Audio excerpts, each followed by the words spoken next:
આજે 23 તારીખ એટલે કે 23 સપ્ટેમ્બર અને એ દિવસ એટલે કે ડોક્ટર બાબા સાહેબ આંબેડકરે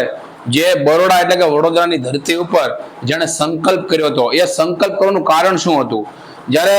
કોઈ પણ વિદ્યાર્થી ઊંચામાંથી ઊંચી ડિગ્રી મેળવી વિદેશમાં આવે તેનું એરપોર્ટ ઉપર ભવ્યથી ભવ્ય સ્વાગત કરવામાં આવે છે, પણ ડોક્ટર બાબા સાહેબ આંબેડકરને એવું હતું કે હું વિદેશથી સરસ મજાની ડિગ્રી પ્રાપ્ત કરીને આવ્યો અને લગભગ લોકોને વિદેશ શું છે ખ્યાલ નતો. ત્યારે બાબા સાહેબ આંબેડકરે આ સરસ મજાની ડિગ્રી મેળવી અને વડોદરાની ધરતી ઉપર એમણે પગ મૂક્યો હતો. અને ત્યારે બાબા સાહેબને એમ થઈ ગયું, આ વાત છે લગભગ 1916-17 ની મિત્રો, એટલે કે 100 વર્ષથી પણ જૂની વાત છે. તો એ વાત ઉપર હું મિત્રો ધ્યાન દોરીશ કે આજે વડોદરાની ધરતી ઉપર સંકલ્પ દિવસ તરીકે ડોક્ટર બાબા સાહેબ આંબેડકરનો દિવસ આપણે ઉજવીએ છીએ. અને એ દિવસ થકી મિત્રો જ્યારે પણ ડોક્ટર બાબા સાહેબ આંબેડકર અને એમ થયું કે આ વડોદરાની ધરતી ઉપર હું સયાજીરાવ ગાયકવાડ સાહેબે મને ભણવા વિદેશમાં મોકલ્યો છે, તો એની અનુસંધાને હું એના સ્ટેટમાં નોકરી કરું, મારી ફરજ બજાવું. પણ જ્યારે રહેવાની વાત આવી તો ડોક્ટર બાબા સાહેબ આંબેડકરને જ્યારે મકાન દેવાની વાત આવી, ત્યારે બાબા સાહેબે પારસી તરીકેનું પોતાનું જીવન છે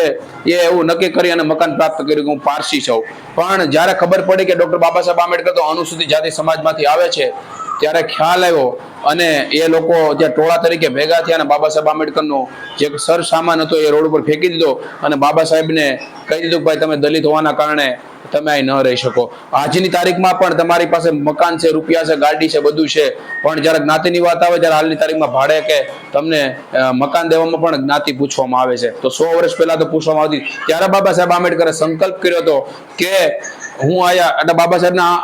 એવા વિદેશમાં ભણેલા ટેલેન્ટેડ કે જેમની 9 ભાષા ઉપર જેમનું જ્ઞાન હતું, 9 ભાષા બોલી શકતા હતા. અત્યારે 1-2 ભાષા ઉપર ને ખાસ કરીને તમે ઇંગ્લિશ બોલો તો તમે કાંઈક લોકો તમને સમજતા હોય છે, ત્યારે 9 ભાષાનું જ્ઞાન હતું અને 32 ડિગ્રી, એમાં સૌથી ટોપ ડિગ્રી હતી DOS. અહીંયા 2 જ લોકો પાસે હતી, પૂર્વ રાષ્ટ્રપતિ KR નારાયણ સાહેબ અને ડોક્ટર બાબા સાહેબ આંબેડકર પાસે પ્રથમ ડિગ્રી હતી ને આ બે લોકો છે એ SC સમુદાયમાંથી આવે છે. મિત્રો, મારું આ વિડીયોના માધ્યમથી જણાવવાનું કારણ તમને એ છે કે તમે કલ્પના કરો કે એણે એ સંકલ્પ ભૂમિ ઉપરથી એ વૃક્ષ નીચે એણે એવું નક્કી કર્યું કે જો હું ભણેલો હોવા છતાં પણ છૂવાછૂતથી અને વિદેશમાં ભણીને આવતો હતો, આવેલો હોવા છતાં પણ આ પરિસ્થિતિ હોય તો જે ભણ્યા નથી, જે લોકોને જ્ઞાન નથી, જે અભણ છે એની પરિસ્થિતિ કેવી છે. ત્યારે એ રોતા એને સંકલ્પ કર્યો કે મારા સમાજને નહીં પણ જેટલા કચડાયેલા લોકો સાથે ભેદભાવ રાખવામાં આવે છે એ લોકોને હું આમાંથી બહાર કાઢી અને બાબા સાહેબે પોતાનું જીવન છે એ સમર્પિત કરી નાખ્યું. મિત્રો, તો મારો કહેવાનો ભાવાર્થ એ છે, પણ આપણે પણ આજના દિવસે એવો સંકલ્પ કરીએ. ત્યાં જય અને આવી જવાથી કોઈ ફાયદો થતો નથી, પણ ત્યાં જય અને જ્યાં પણ કોઈ પણ સ્થળે તમે હો તો આજની તારીખે તમારે સંકલ્પ લેવો જોઈએ કે હું આ જે બાબા સાહેબે જે દશા જોઈ, જે બાબા સાહેબે જે વેઠ્યું, જે બાબા સાહેબે તમારી માટે જે કર્યું, એની માટે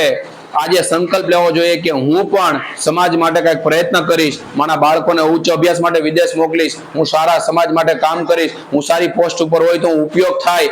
ઉતરી ગયા પછી નહીં, જ્યારે ખુરશીનો પાવર મારી પાયો ત્યારે ઉપયોગ થાય, લોકોને ગરીબ હોય કોઈ પણ સમુદાયમાંથી આવતા હોય એ લોકોને જ્યારે પણ જરૂર પડશે ત્યારે હું એની પડખે ઉભો રહે. આવા સંકલ્પ લઈ અને ખાસ કરીને દીકરીઓ હોય એને પણ જો ભણવું હોય, વિદેશમાં જવું હોય, ડોક્ટર, એન્જિનિયર, IAS, IPS બનવું હોય તો એમાં હું પણ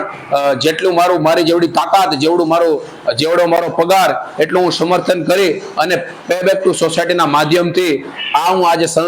સંકલ્પ કરીએ કે જે જરૂરિયાતમંદ લોકો છે એને આપણે મદદરૂપ થઈ. અને આજના દિવસે આ તમામ લોકોને હું વિનંતી કરું છું કે ખરેખર ક્યાંક ને ક્યાંક જેમ બાબા સાહેબે વૃક્ષ નીચે બેન પોતાની વેદના કીધી એમ આપણે અત્યારે સારામાં સારું જીવન જીવતા હોઈએ તો આપણે પણ સંકલ્પ લઈ અને ક્યાંક ને ક્યાંક લોકો જે કચડાયેલા ગરીબ પરિવાર છે, જેને ખરેખર આર્થિક રીતે જરૂર છે, જેને અભ્યાસ માટે જરૂર છે, જેને નોકરી માટે જરૂર છે, જે લોકોને ક્લાસ કરવા છે, જે લોકોને IAS IPS ની તૈયારી કરવી છે, જે એન્જિનિયર, ડોક્ટર બનવું છે પણ ભણવાની વ્યવસ્થા ના હોવાના કારણે આ પણ એક સંકલ્પ જ છે. મિત્રો, આ લોકોને પણ આપણે મદદ કરવી જોઈએ. હું ભરત કાકરિયા આ તકે તમામ લોકોને હું આહવાન કરું છું કે ખરેખર આજના દિવસે સંકલ્પ કરીએ અને લોકોને મદદરૂપ થઈએ. જય સંવિધાન, જય ભારત.